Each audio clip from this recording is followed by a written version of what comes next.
यहां से शुरू करना है और यहां से शुरू करने के बाद आपको जाना है एकदम आखिरी में, और आखिर में आने के बाद आपको फिर से पीछे आना है, अपने गंतव्य स्थान की ओर आना है। दोस्तों बिल्कुल सही कह रहा हूं मैं, अपने गंतव्य स्थान की ओर आना है।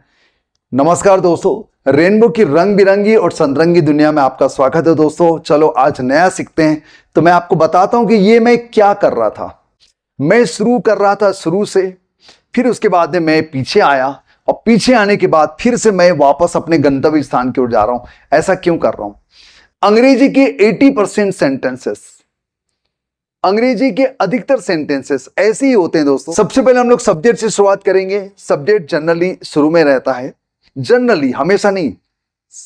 उसके बाद हम लोग आएंगे आखिर में। आखिर में आपको मिलेगा वर्ब, यस, और वर्ब लेने के बाद में फिर हम लोग टेंस पता लगाएंगे कि कौन सा टेंस है। फिर हम लोग जाएंगे वापस अपने गंतव्य स्थान की ओर। तो आज मैं आपको यही तरीका समझाने वाला हूं कि अधिकतर इंग्लिश स्पीकिंग, अधिकतर अंग्रेजी के सेंटेंस होते हैं, अधिकतर अंग्रेजी के जो वाक्य का अनुवाद जो करते हैं वो इसी मेथड पर करा जाता है।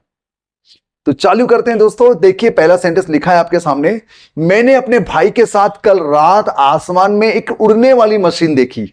अब इस सेंटेंस को बनाना है हमको।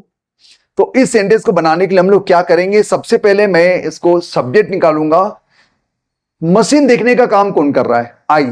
तो हमारा सब्जेक्ट हो गया आई। जो काम करता है वो सब्जेक्ट तो आपको पता ही है। तो यहां पर हमने लिखा मैंने, ये हो गया आई।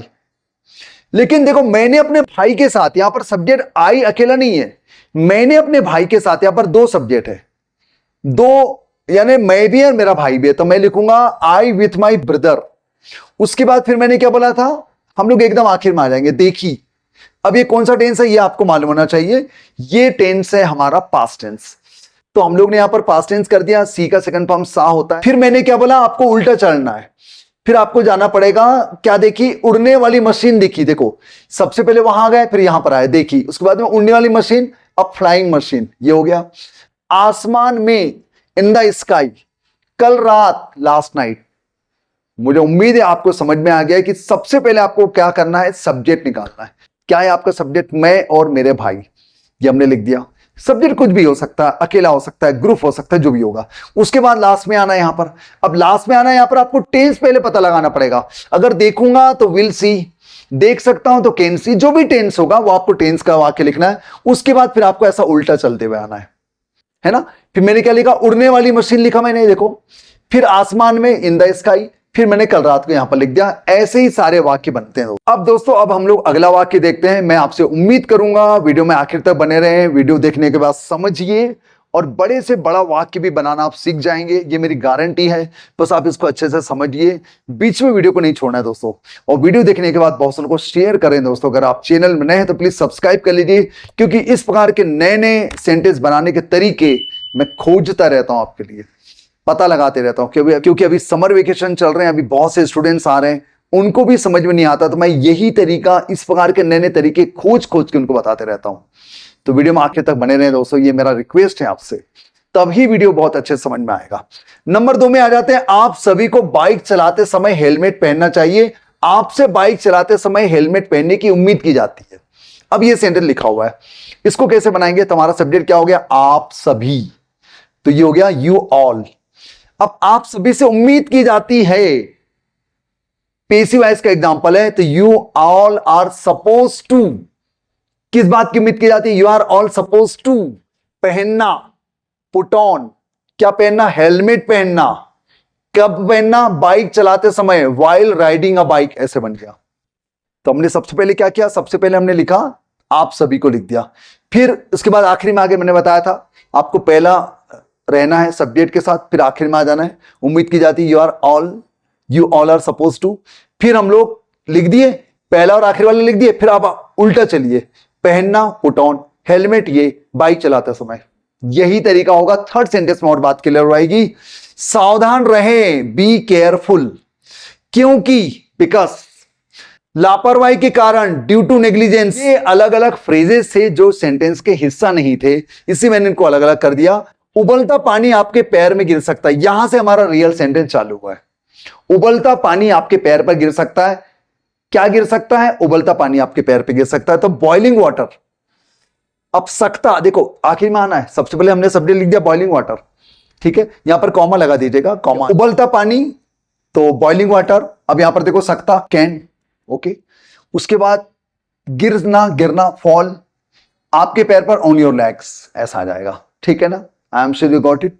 गिरेगा तो फिर विल लगा देंगे, गिर रहा है इज फॉलिंग लगा देंगे, जो भी टेंस होगा टेंस के अनुसार हम लोग बना रहे हैं। अगला सेंटेंस, वह अस्पताल के बिस्तर पर लेटा हुआ था। तो पहले हम लोग सब्जेक्ट लिखेंगे, वह हमारा सब्जेक्ट है, तो हमने लिख दिया ही। लेटा हुआ था, ही वॉज लाइंग, है ना, लेटा हुआ था, यहां पर लिख दिया ही वॉज लाइंग, ये हो गया। कहां पर? ये देखो ऐसे आओ, उल्टा हो, अस्पताल के बिस्तर में, इन हॉस्पिटल बेड, ठीक है। क्योंकि बिकॉज उसे बुखार था, he was suffering from fever, उसे बुखार था, he was suffering from fever, और उसे दवाइयों के साथ उबला हुआ पानी भी पीना पड़ रहा था। यस, तो यहां पर एंड हमने लगा दिया, और ही हैड टू टेक, पीना पड़ रहा था या पीना पड़ता था, he had to take boiled water along with medicine.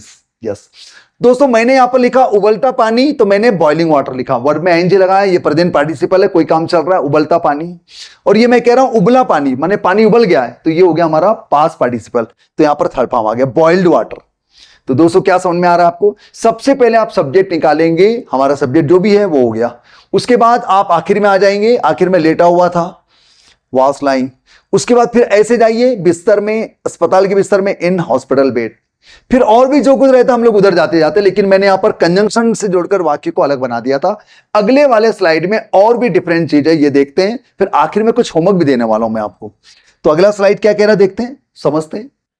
Yes, तो देखिए दोस्तों, अगला स्लाइड हमारा आ चुका है। इसका पुराना नाम होशंगाबाद था, लेकिन अब इसे नर्मदापुरम के नाम से जाना जाता है, यानी इसे नर्मदापुरम कहते हैं। अब इस सेंटेंस को हमको बनाना है, तो सबसे पहले लिखेंगे इसका पुराना नाम, ये पूरा का पूरा आएगा, ये पूरा पूरा सब्जेक्ट है, तो इट्स ओल्ड नेम था।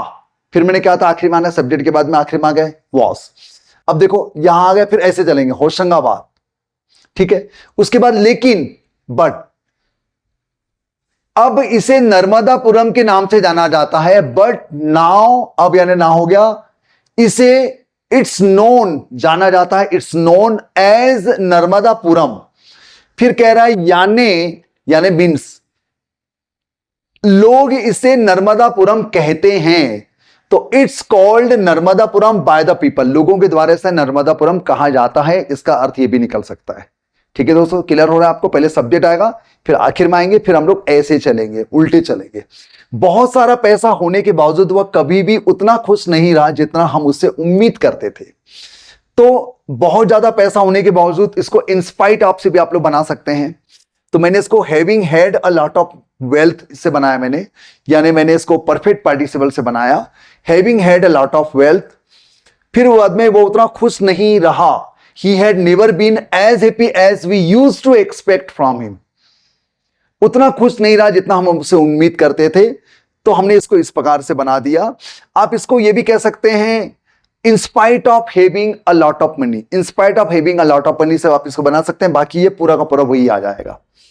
नेक्स्ट सेंटेंस, यहां पर मैं, हमारे पास धन है, तो हमने उसको लिखा था having had a lot of money।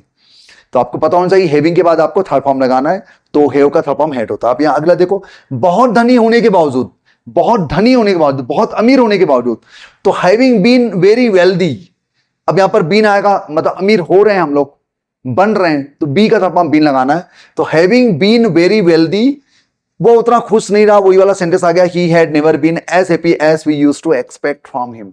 Okay, next, वो अपने परिवार का पालन पोषण करने के लिए भीख मांगने का आदी था। तो सबसे पहले सब्जेक्ट लिखेंगे वह, ही। अगर मैं कहता वो अपने दोस्तों के साथ, तो ही विथ हिज फ्रेंड्स ऐसा कह देते।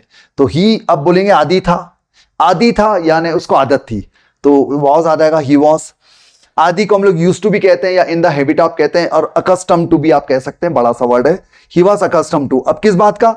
भीख मांगने का। देखो फिर ऐसे आएंगे, पहले हमने ये आए, फिर हम लोग ये लिखे, फिर हम लोग ने इधर आएंगे, भीख मांगने का, टू बेगिंग आर्म्स। और आपको पता होना चाहिए अकस्टम टू के बाद में वर्ब में एनजी फॉर्म आता है, टू बेगिंग आर्म्स।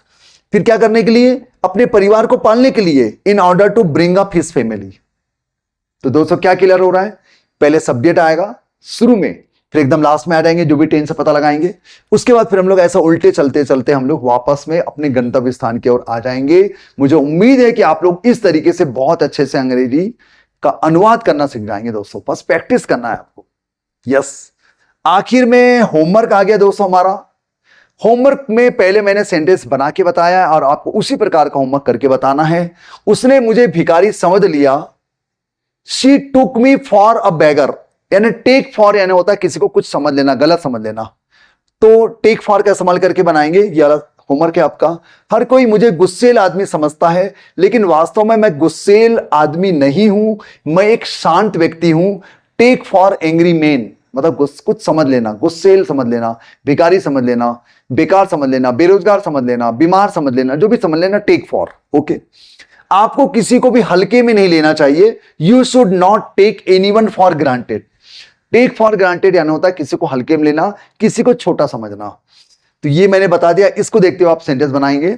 मुझे बहुत खेद है, मैंने आपको अपने जन्मदिन की पार्टी में आमंत्रित नहीं किया, मैंने इसे हल्के में लिया। आपको न बुलाना, इस बात को मैंने हल्के में लिया, या मैंने आपको हल्के में लिया। इसके दो सेंटेंस बनेंगे। मैंने आपको हल्के में लिया और मैंने आपको नहीं बुलाया, इस बात को मैंने हल्के में लिया। तो इसका भी सेंटेंस आप बना के बताएंगे।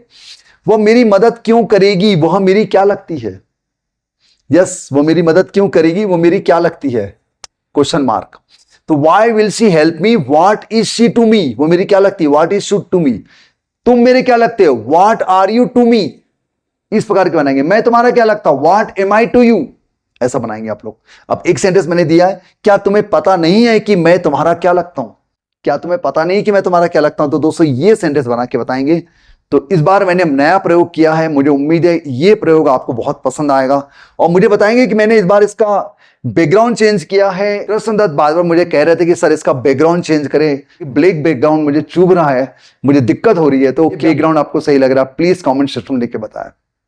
वीडियो कैसा लगा कमेंट सेक्शन में लिख के बताएं। वीडियो अच्छा लगा तो लाइक करें, बहुत से लोग को शेयर करें, क्योंकि इस प्रकार के मैं बहुत नए नए टॉपिक आपके लिए खोजता रहता हूं, लाता रहता हूं दोस्तों। और किस प्रकार के आपको डाउट रहते हैं मुझे क्वेश्चन करें, उसका वीडियो मैं जरूर बनाऊंगा। बहुत जल्द मिलेंगे इसी प्रकार की नई कोशिश के साथ, नए प्रयोगों के साथ, नए खोजों के साथ। धन्यवाद मेरी वीडियो में आखिर तक बने रहने के लिए। मेरा एक और चैनल आपको पता है, माई ड्रीम इंग्लिश, जिसका पुराना नाम था let's have a dream with Deepak. अगर आपको माई ड्रीम इंग्लिश नहीं मिलता है तो आप let's have a dream with Deepak से उसको सर्च कर सकते हैं। उसमें मैं जनरली शॉर्ट्स वीडियो डाला करता हूं, उसे भी आप सब्सक्राइब कर सकते हैं। धन्यवाद दोस्तों, थैंक्स अ लॉट।